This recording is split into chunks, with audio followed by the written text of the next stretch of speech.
नमस्कार, बहुत स्वागत है आपका। भारत अपडेट देख रहे हैं आप। मैं आपके साथ कीर्तिमान सिंह। बुलेटिन शुरुआत करते हैं बड़ी खबर के साथ। पश्चिम बंगाल के हुगली में आयोजित पश्चिम बंगाल दिवस समारोह में प्रधानमंत्री नरेंद्र मोदी ने हिस्सा लिया और इस दौरान उन्होंने प्रधानमंत्री किसान सम्मान निधि की 23वीं किस्त जारी करते हुए 18,880 करोड़ रुपए किसानों के खातों में सीधे डीबीटी के माध्यम से ट्रांसफर किए।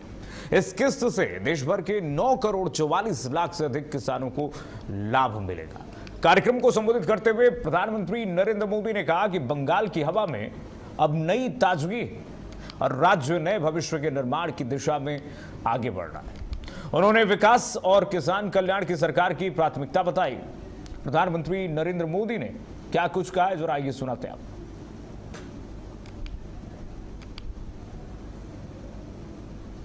सपनों को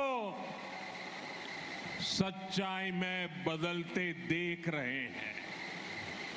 यह ऐतिहासिक तारीख पश्चिम बंगाल के विकास की प्रेरणा बने, हम एक नया और गौरवशाली इतिहास रचे। आज बीजेपी एनडीए सरकार में इसके लिए विकास के महाअभियान की शुरुआत हो रही है। साथियों, बंगाल में दशकों तक पहले लेफ्ट और फिर टीएमसी ने जो गड्ढे बनाए, उन्हें भरने के लिए डबल इंजन सरकार ने सुपर फास्ट स्पीड से काम करना शुरू कर दिया है। बिजली की रफ्तार से फैसले हो रहे हैं। रुकी हुई योजनाओं पर काम आगे बढ़ने लगा है। और बढ़ेगा आगे। महाराष्ट्र में गृह मंत्री अमित शाह ने बड़ा बयान दिया है। अमित शाह ने कहा कि 12 साल पहले देश में हमले होते थे। गृह मंत्री अमित शाह ने कहा कि भारत आज मिसाइल बना करके आत्मनिर्भर भारत के रूप में खड़ा है। गृह मंत्री अमित शाह ने कहा कि 12 साल पहले ये स्थिति नहीं थी। गृह मंत्री अमित शाह ने कहा कि भारत अब नक्सलवाद मुक्त हो चुका है। मोदी के 12 साल में हर तबके का विकास हुआ। गृह मंत्री अमित शाह ने कहा कि देश आज हर क्षेत्र में, हर सेक्टर्स में आगे बढ़ रहा है। उन्होंने कहा कि अटल सुरंग, अटल सेतु का निर्माण हुआ है देश में, जो न भूतो न भविष्यति। गृहमंत्री अमित शाह ने कहा कि मोदी सरकार ने अनुच्छेद 370 को खत्म करके विवाद की सारी जड़ें खत्म कर दी, जो लंबे समय से भारत को परेशान कर रही थी। गृहमंत्री अमित शाह ने कहा कि गन्ना किसानों के हित में सरकार ने फैसले लिए। गृहमंत्री अमित शाह ने कहा कि देश और क्षेत्र में आगे बढ़ रहा है। यूपी में गंगा एक्सप्रेसवे बनाएंगे। महाराष्ट्र के विकास के लिए हर स्तर पर तेजी से प्रयास किए जाएंगे। गृहमंत्री ने कहा कि कांग्रेस सरकार ने गन्ना किसानों की बात कभी नहीं सुनी, खास करके महाराष्ट्र। गृहमंत्री ने कहा किसानों की चिंता नहीं थी पूर्ववर्ती सरकार, कांग्रेस को कभी भी किसानों की चिंता नहीं थी। गृहमंत्री ने कहा कि हर साल किसानों के खातों में डीबीटी के माध्यम से 6,000 रुपए मोदी सरकार पहुंच, और 1 रुपया अगर केंद्र सरकार की तरफ से जा रहा है तो वो सीधे किसानों तक पहुंच रहा है, गरीबों तक पहुंच रहा है। डायरेक्ट बेनिफिट ट्रांसफर का ये जो कॉन्सेप्ट है, गृह मंत्री अमित शाह ने कहा कि मोदी सरकार का ये विजन है। पहले ये 1 रुपए चंद पैसे के रूप में महज पहुंच पाते थे, किसानों को राहत नहीं पहुंच पाती। लेकिन आज अगर केंद्र सरकार 1 रुपए भेजती है किसान से, केंद्र से किसानों तक, तो वो 1 रुपया डीबीटी के माध्यम से किसान के हाथ में पहुंचता है। गृहमंत्री अमित शाह ने कहा कि 12 साल में हर तबके का विकास हुआ है, हर सेक्टर्स पे मोदी सरकार ने विकास किया है। ये 12 साल बेमिसाल इसीलिए क्योंकि यहां पर सबका साथ, सबका विकास और सबके विश्वास के साथ मोदी सरकार ने सरकार चलाई। महाराष्ट्र में गृहमंत्री अमित शाह ने कहा कि 12 साल पहले यह स्थिति नहीं थी, परिस्थिति नहीं थी। देश में आतंकवादी हमले होते थे, अराजकता थी, आंतरिक सुरक्षा बहुत बड़ी चुनौती थी। आज हमने नक्सलवाद को खत्म कर दिया।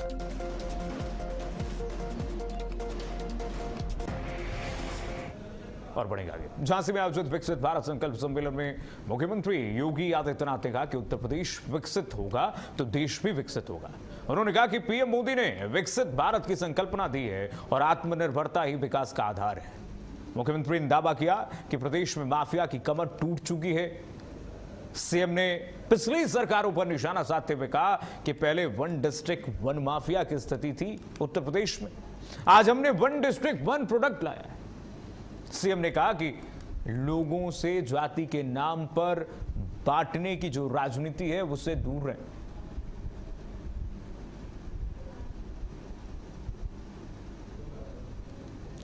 और बता दें, केंद्रीय पेट्रोलियम और प्राकृतिक गैस मंत्री हरदीप सिंह पुरी, ये तस्वीरें जो हम आपको दिखा रहे हैं, शनिवार को एक दिवसीय दौरे पर सोनभद्र पहुंचे। उन्होंने अधिकारियों और जनप्रतिनिधियों के साथ बैठक करके विकास कार्यों की समीक्षा की है। प्रेस वार्ता में मंत्री ने केंद्र सरकार के 12 वर्षों की उपलब्धियों का जिक्र करते हुए कहा कि आज भारत दुनिया की प्रमुख अर्थव्यवस्थाओं में शामिल हो चुका है। उन्होंने कहा कि सोनभद्र जैसी आकांक्षी जिलों में विकास की गति तेज हुई है और आने वाले समय में जिला ये सोनभद्र नई पहचान बनाए, इसी के साथ हम आगे बढ़े। साथ ही उन्होंने मेडिकल कॉलेज, स्वास्थ्य सुविधाओं और अन्य बुनियादी ढांचे के विस्तार के लिए सरकार की प्रतिबद्धता को, केंद्र सरकार की प्रतिबद्धता को दोहराई। उन्होंने कहा कि आज हम हर सेक्टर्स में आगे बढ़ रहे हैं। केंद्रीय मंत्री हरदीप सिंह पुरी ने विकास कार्यों की समीक्षा की है। अधिकारियों संग बैठक करके उन्होंने जानकारी ली। तस्वीरें आपको दिखा रहे हैं, केंद्र सरकार के 12 साल की उपलब्धियां उन्होंने गिनाई है। सोनभद्र हरदीप सिंह पुरी ने कहा कि आज भारत वैश्विक ताकत बन चुकी है। भारत की सबसे बड़ी उपलब्धि है भारत के लोग, 140 करोड़ देशवासी, देश के प्रधानमंत्री नरेंद्र मोदी की ताकत है और भारत प्रमुख वैश्विक अर्थव्यवस्था में शामिल हो चुका है। बड़े बड़े दुनिया के विकसित देशों को अर्थव्यवस्था में भारत ने पछाड़ दिया है। चौथी सबसे बड़ी अर्थव्यवस्था भारत आज दुनिया की है और बहुत जल्दी हम तीसरी और तीसरी से पहली पर होंगे। केंद्रीय मंत्री हरदीप सिंह पुरी ने कहा कि वैश्विक संकट के बीच भारत दृढ़ता से खड़ा है और भारत ने हर उस चुनौती को दूर किया है जो भारत के लोगों तक सीधे पहुंचती। भारत सरकार ने हर उस चुनौती से निपटने की पूरी कोशिश पहले ही कर रही थी। माननीय प्रधानमंत्री जी ने जब 2014 में दायित्व संभाला था, उस समय हमारी जो अर्थव्यवस्था थी आज से आधी थी। विश्व भर में हमारे 10वें या 11वें स्थान पे थे हम। वहां से करते करते आज हम $4 ट्रिलियन की इकोनॉमी हो गए और इस समय जिस गति से हमारी अर्थव्यवस्था बढ़ रही है, मैं सिर्फ सोनभद्र की बात नहीं करता, यहाँ पे पर कैपिटा इनकम 2018 में 43,000 थी, आज 1,20,000 है पर कैपिटा इनकम सोनभद्र की। ये बैकवर्ड डिस्ट्रिक्ट माना जाता था। और बढ़ेगा खबर झांसी से। झांसी में आयोजित विकसित भारत संकल्प सम्मेलन में मुख्यमंत्री योगी आदित्यनाथ ने कहा कि उत्तर प्रदेश विकसित होगा तो देश भी विकसित होगा। उन्होंने कहा कि पीएम मोदी ने विकसित भारत की संकल्पना दी है और आत्मनिर्भरता ही विकास का आधार है। मुख्यमंत्री ने दावा किया कि प्रदेश में माफिया की कमर टूट चुकी है। साथ ही उन्होंने पिछली सरकारों पर भी निशाना साधते हुए कहा कि पहले वन डिस्ट्रिक्ट वन माफिया की स्थिति थी, आज वन डिस्ट्रिक्ट वन प्रोडक्ट की स्थिति। उन्होंने लोगों से जाति के नाम पर समाज को बांटने वाले लोगों से सावधान रहने की अपील भी की। सुनिए जरा मुख्यमंत्री को। हमसे बलशाली नहीं थे, वैभवशाली भी नहीं थे, शक्तिशाली नहीं थे, हमारे पास सब कुछ था, बल भी था, बुद्धि भी थी, वैभव भी था। हमारे पिछड़ने का कारण क्या था? एक कारण था और वह था हम विभाजित थे। जाति के नाम पर, क्षेत्र के नाम पर, भाषा के नाम पर, अलग अलग वादों के आधार पर हम विभाजित थे। हमारी निष्ठा देश के लिए नहीं, सनातन धर्म के लिए नहीं, हमारी निष्ठा अपने लिए स्वयं के लिए थी, अपनी जाति विशेष के लिए थी। परिणाम क्या था? विदेशी आक्रांता पहले हमें तोड़ते थे, फिर हमें काटते थे। तो मुख्यमंत्री योगी आदित्यनाथ ने कहा कि आज माफियाओं की कमर टूट चुकी है। पिछली सरकारों ने वन डिस्ट्रिक्ट वन माफिया दिया उत्तर प्रदेश को, लेकिन आज उत्तर प्रदेश में one district one product. CM Yogi Adityanath ने कहा कि आज भारत विकसित देश की ओर अग्रसर है। प्रधानमंत्री नरेंद्र मोदी के नेतृत्व में भारत आगे बढ़ रहा है। डबल इंजन की सरकार ने उत्तर प्रदेश के समग्र विकास को सुनिश्चित किया। मुख्यमंत्री ने कहा कि एक समय था उत्तर प्रदेश में जब अराजकता व्याप्त थी, यहां पर निवेशक निवेश करने से डरते थे, लेकिन आज उत्तर प्रदेश की पहचान बदली है। उत्तर प्रदेश में आज माफियाओं की कमर टूटी है।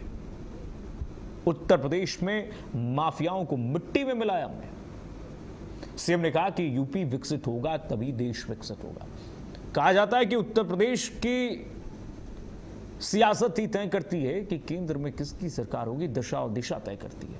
उत्तर प्रदेश एक वृहद राज्य है, बड़ा राज्य है, और उत्तर प्रदेश की राजनीति में यह अपने आप में नई रणनीति है, नई संकल्पना है। आप कह सकते हैं कि उत्तर प्रदेश में अब वन डिस्ट्रिक्ट वन माफिया नहीं है। आगे बढ़ेंगे, झांसी से खबर आ रही है। सीएम योगी आदित्यनाथ का कल कार्यक्रम है। कल सुबह 6 बजे झांसी में योगाभ्यास करेंगे मुख्यमंत्री योगी आदित्यनाथ। झांसी के किला मैदान में सीएम योगी आदित्यनाथ का योगाभ्यास है। मुख्यमंत्री योगी आदित्यनाथ यूपी के सभी जनपदों में जो कार्यक्रम आयोजित होगा उसका प्रसारण किया जाएगा। सीएम योगी आदित्यनाथ झांसी के किला मैदान में योगाभ्यास करेंगे। डिप्टी सीएम ब्रजेश पाठक भी मौजूद रहेंगे।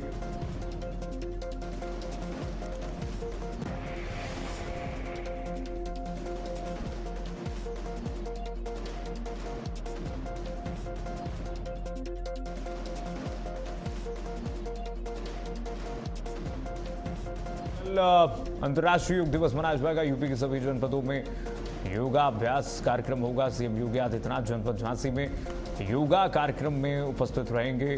डिप्टी सीएम ब्रजेश पाठक लखनऊ की रेजिडेंसी में शामिल होंगे। यूपी की राज्यपाल आनंदीबेन पटेल राजभवन में लोक भवन में योगाभ्यास करेंगे। डिप्टी सीएम केशव प्रसाद मौर्य प्रयागराज में कार्यक्रम में शामिल होंगे। अपने वहीं जल शक्ति मंत्री स्वतंत्र देव सिंह गोरखपुर में होंगे, कमान संभालेंगे। वित्त और संसदीय कार्य मंत्री सुरेश खन्ना शाहजहांपुर में होंगे, कार्यक्रम में शामिल होंगे। यूपी के सभी मंत्रियों की जिम्मेदारी तय की गई है। संजीव सिंह हमारे साथ, ब्यूरो चीफ लखनऊ, हमारे सहयोगी जुड़ गए हैं इसी खबर पर। संजीव, बताइए जरा क्या क्या कार्यक्रम कल प्रस्तावित है मुख्यमंत्री से लेकर के उत्तर प्रदेश के मंत्रियों का? मनाया जा रहा है और इसको लेकर तैयारियां जो है एक सप्ताह पहले से ही जो है पूरे उत्तर प्रदेश में शुरू हो गई थी। लगातार जो है इसके अभ्यास भी किया जा रहा था और इसके अलावा ये कहा जा सकता है कि जो मंत्री हैं उत्तर प्रदेश सरकार के कैबिनेट मंत्री हों, चाहे विधायक हैं या फिर राज्य मंत्री हैं, वो लगातार इसकी तैयारियों में जुटे हुए थे। और कल जो है उत्तर प्रदेश के मुख्यमंत्री योगी आदित्यनाथ कल झांसी में जो है योगा दिवस के अवसर पर जो है लोगों के साथ जो है योगा करेंगे। और इसके अलावा ये भी कहा जा रहा है कि इन योगाओं से क्या फायदे हो सकते हैं और योगा क्यों करना चाहिए, इससे भी संबंधित जानकारी जो है आम जनता को भी दे सकते हैं। इसके अलावा जो है सभा को भी संबोधित कर सकते हैं। इसके अलावा अगर डिप्टी सीएम की बात की जाए तो केशव प्रसाद मौर्य जो है प्रयागराज में रहेंगे, वहां पर जो है योग दिवस के अवसर पर योगा करेंगे आम जनता के साथ। इसके अलावा अगर ब्रजेश पाठक की बात की जाए तो ब्रजेश पाठक जो है लखनऊ में रहेंगे। और इसके अलावा उत्तर प्रदेश की अगर गवर्नर आनंदीबेन पटेल की बात की तो वो जन भवन में जो है हम लोगों के साथ जो है योगा दिवस के अवसर पर योग करेंगे। जी, अब सबसे खास बात यह है संजीव की मुख्यमंत्री योगी आदित्यनाथ की इस बार उपस्थिति झांसी में रहने वाली है। क्या कुछ पैमाना तय किया गया झांसी मुख्यमंत्री के इस कार्यक्रम? देखिए, मुख्यमंत्री का 2 दिन का जो है बुंदेलखंड दौरा था। कल आज ललितपुर में रहे और इसके बाद जो है झांसी में, और कल भी जो है झांसी में रहेंगे, हमीरपुर रहेंगे और महोबा में जो है उनका कार्यक्रम लगा हुआ है। तो 2 दिवसीय जो है ये कहा जा सकता है बुंदेलखंड दौरा है। कल 21 जून है, 21 जून को अंतर्राष्ट्रीय योग दिवस मनाया जाता है। तो कल जो है झांसी में जो है उत्तर प्रदेश के मुख्यमंत्री योगी आदित्यनाथ जो है योग दिवस के अवसर पर योगा करेंगे। और अगर तैयारियों की बात की जाए तो तैयारियां जो है पूरी हो चुकी हैं और लोगों में भी जो है काफी ज्यादा उत्साह है, क्योंकि ये कहा जा सकता है कि जो लोग हैं उनका ये मानना है कि खुद भी योग के प्रति काफी ज्यादा जागरूक हो चुके हैं, क्योंकि सबसे पहले जो है देश के प्रधानमंत्री नरेंद्र मोदी जी ने जो है इसकी शुरुआत की थी और उन्होंने कहा था योग दिवस कहता था कि लोगों को योग करना चाहिए, तो उसके कई फायदे भी उन्होंने बताए थे। उसके बाद लोगों में जागरूकता भी काफी ज्यादा बढ़ी है और यही कारण है कि जिस तरह से कल झांसी में उत्तर प्रदेश के मुख्यमंत्री योगी आदित्यनाथ करेंगे तो उसको लेकर जो है तैयारियां पूरी हो चुकी हैं और लोगों में भी काफी ज्यादा उत्साह है। जी ठीक है, चलिए संजीव, बहुत शुक्रिया। और बढ़ेंगे उत्तर प्रदेश के कैबिनेट मंत्री अनिल राजभर ने योग दिवस और मुरादाबाद से सपा सांसद के बागी तेवर और नीट मॉक ड्रिल को लेकर के भारत अपडेट से खास बातचीत की। आइए जरा सुनाते हैं। कल देश में योग दिवस मनाया जाएगा और इस बार का योग दिवस कैसे खास होगा, हमारे साथ बात करने के लिए कैबिनेट मंत्री अनिल राजभर जी हैं। सर, योग दिवस इस बार में स्पेशल क्या रहेगा? देखिए, हर बार की तरह मुझे लगता है नया रिकॉर्ड बनेगा। आप देखते हैं, चाहे नभ हो, चाहे जल हो, चाहे थल हो, चाहे हिमालय की ऊंची चोटियां हो, चाहे का मरुस्थल हो, कहीं भी हर जगह लोग योग करके पूरी दुनिया को संदेश देते हैं। आज हमारी जो इतनी पुरानी परंपरा है उसको पूरी दुनिया ने स्वीकार किया है, अंगीकार किया है। माननीय प्रधानमंत्री श्री मोदी जी के आह्वान पर आज पूरी दुनिया योग करती है और आने वाले समय में देखिएगा ना, रोज इसकी स्वीकार्यता बढ़ेगी, रोज बढ़ेगी। आज आयुर्वेदा के तरफ, नेचुरोपैथी की तरफ दुनिया बढ़ रही कि नहीं बढ़ रही है? प्रकृति की तरफ दुनिया बढ़ रही है। समाजवादी पार्टी में टूट का मामला चल रहा है, आपकी पार्टी के कई नेता भी बयान दे चुके हैं। ऐसे में अब समाजवादी पार्टी के एक सांसद का भी बयान आया है, मुरादाबाद की रुचि वीरा। उन्होंने पहले भी एक बार कहा था कि जब उन्हें पीडीएफ बैठक में नहीं बुलाया गया था, इस बार उन्होंने कहा सपा 6 की 6 सीटें जीत सकती थी, लेकिन पार्टी में जो गुटबाजी है उसके चलते जो मामला है 27 में वो गड़बड़ है। क्या लगता है कि सपा में टूट होने वाली है? देखिए, समाजवादी पार्टी में नहीं, पूरे देश में। अभी पश्चिम बंगाल आपने देखा, अभी आपने महाराष्ट्र देखा है। पूरे देश में एक बहुत बड़ी संख्या जनप्रतिनिधियों की ऐसी है जो राष्ट्र प्रथम के भाव से जीना चाहते हैं और काम करना चाहते हैं, देश को आगे बढ़ता हुआ देखना चाहते हैं। हमारा जो युवा मन है, हमारी जो युवा शक्ति है, कहीं ना कहीं उसके मन में तकलीफ है और दोबारा ऐसी घटनाओं की पुनरावृत्ति न हो, उसको बड़ा गंभीरता से सरकार ने लिया है और प्रयास भी कर रहा है। तो सुना, हमारे साथ बात करने के लिए कैबिनेट मंत्री अनिल राजभर थे, जिनका साफ कहना है कि मोदी जी के नेतृत्व में। और बढ़ेगा कि नीट री एग्जाम से पहले देश भर में सुरक्षा और व्यवस्थाओं को परखने के लिए आज मॉक ड्रिल आयोजित की गई। बड़ी खबर आपको बता दें, नीट री एग्जाम को लेकर के देश भर में अलर्ट जारी कर दिया गया है। सभी परीक्षा केंद्रों पर एनटीए की निगरानी में सुरक्षा व्यवस्था, प्रवेश प्रक्रिया और तकनीकी इंतजामों की जांच की गई है। कड़े इंतजाम के बाद देश भर में अलर्ट है। सभी परीक्षा केंद्रों पर एनटीए की मॉक ड्रिल होगी और कल होने वाली परीक्षा में करीब 22,79,000 से अधिक परीक्षार्थी शामिल हो रहे हैं। परीक्षा 551 भारतीय शहरों, 14 विदेशी शहरों में आयोजित की जाएगी। इसके लिए देश भर में 5,500 से अधिक परीक्षा केंद्र बनाए गए। प्रशासन, सुरक्षा एजेंसियां परीक्षा को निष्पक्ष और सुचारू रूप से संपन्न कराने के लिए पूरी तरह से अलर्ट मोड पर हैं। 551 भारतीय शहरों में परीक्षा केंद्र बनाए गए हैं। देश भर में अलर्ट और देश भर में मॉक ड्रिल रात 8 बजे तक चलेगी। कड़े इंतजाम के साथ नीट मॉक ड्रिल में देखिए जरा, कंट्रोल रूम में मॉनिटरिंग की जाएगी। एंट्री और एग्जिट व्यवस्था, स्टाफ की तैनाती और कंट्रोल रूम से मॉनिटरिंग, पेपर खोलने की प्रक्रिया, ओएमआर जमा करने की प्रक्रिया, आपातकालीन व्यवस्था, एंट्री एग्जिट व्यवस्था, स्टाफ की तैनाती, सुरक्षा व्यवस्था की पूरी प्रक्रिया यहाँ पर सुनिश्चित की जाएगी। प्रश्न पत्र की आवाजाही पर भी निगरानी है। एयरफोर्स का हेलीकॉप्टर प्रश्न पत्र लेकर के पहुंचेगा और सुरक्षा का जिम्मा सौंपा गया है सीआईएसएफ को, सीआरपीएफ को। आप इसी बात से अंदाजा लगा सकते हैं कि किस तरह से देश भर में नीट परीक्षा को लेकर के एनटीए की तैयारी है, शिक्षा मंत्रालय की तैयारी है।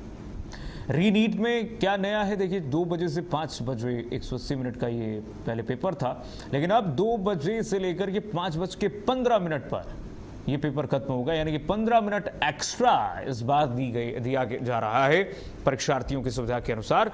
195 मिनट का इस बार पेपर होगा, 15 मिनट एक्स्ट्रा, जो पहले ही नीट के एनटीए की तरफ से इस बारे में जानकारी दी गई थी। पहले 2 से 5 ये परीक्षा थी, लेकिन अब 15 मिनट एक्स्ट्रा दिया गया है, यानी कि 2:15 तक ये पेपर होगा। रिपोर्टिंग टाइम 11 बजे, गेट 1:30 बजे बंद होगा। 11 बजे रिपोर्टिंग टाइम है, यानी कि सभी अभ्यर्थी 11 बजे की जहां पर परीक्षा केंद्र है वहां पर पहुंच जाएं।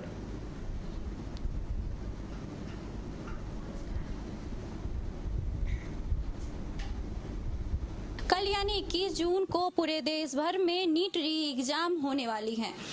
उसको मद्देनजर रखते हुए देश भर की सभी सेंटरों के बाहर जो है इस तरीके की जो है कूलिंग जोन बनाई गई है, जिसमें कि आप जो अभ्यर्थी यहाँ पे मौजूद होंगे एग्जाम सेंटर में, जो एग्जाम देंगे, उनके साथ जो गार्जियन यहाँ पे आएंगे उनके बैठने के लिए ये जो है कूलिंग जोन बनाई गई है। आपको बता दें कि ये cooling zone government of NCT of Delhi के द्वारा बनाई गई है।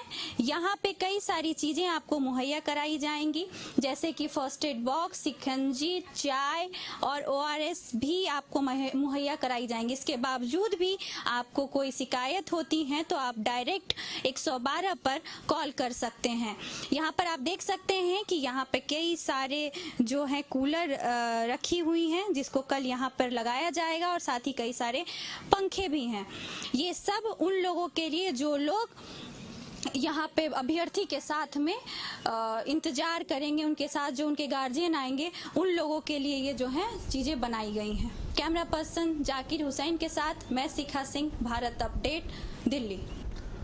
मुहर्रम के मद्देनजर पूरे उत्तर प्रदेश में सुरक्षा व्यवस्था कड़ी कर दी गई है। मुख्यमंत्री योगी आदित्यनाथ के निर्देश के बाद पुलिस और प्रशासन पूरी तरह से अलर्ट मोड पर है। संवेदनशील क्षेत्रों में सीसीटीवी कैमरों के जरिए लगातार निगरानी की जा रही है, जबकि शहर शहर फ्लैग मार्च निकाल करके लोगों से शांति और सौहार्द बनाए रखने की अपील की जा रही है। पुलिस अधिकारियों का कहना है कि त्योहार के दौरान किसी भी तरह की अफवाह या कानून व्यवस्था बिगाड़ने की कोशिश पर सख्त कार्रवाई की जाएगी। प्रदेश भर में सुरक्षा के व्यापक इंतजाम किए गए।